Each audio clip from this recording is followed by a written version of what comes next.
New baby at home. You know, this hamster is not a monster, it's a hamster.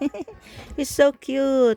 You know, somebody just left her in the stairs, in the public stairs with her house. Look at her house. This is her house. So somebody just left it there, and this is together with her house. This is her house.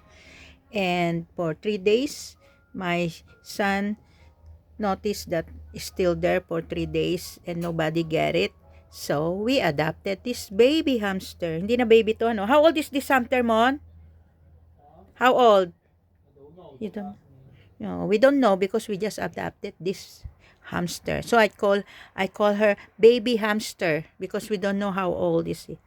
And before, when you hold, she's scared.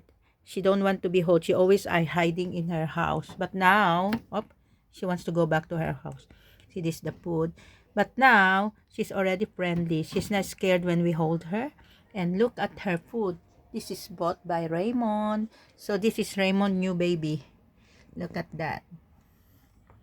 Because Raymond loves animals and he like rescuing the animals. So this is our new baby at home. Beside from my baby Lucas. Ha ha ha. Come to me. Don't hide. Let's play again. Come on. See? Now she's not scared when you get it. She just want to be held. Yeah. Before she's scared. Mother. Ako, haggard na ako. Yeah, mahulog ka. Me and the hamster, baby hamster.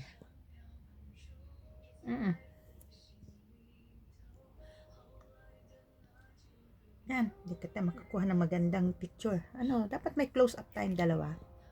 Close-up. Hey. So cute, so cute.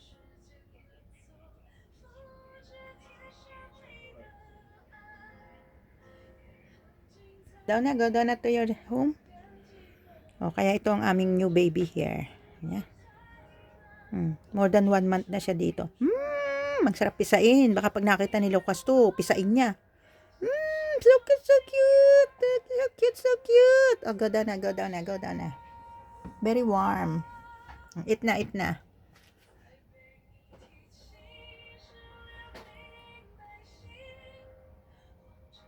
Toilet niya yan. Yan ang toilet niya. Tapos iyon ang kanyang eating place. Yun yung bahay niya. O, diyan siya magtatago. Yan. So, nung tinapon nila ito, kompleto.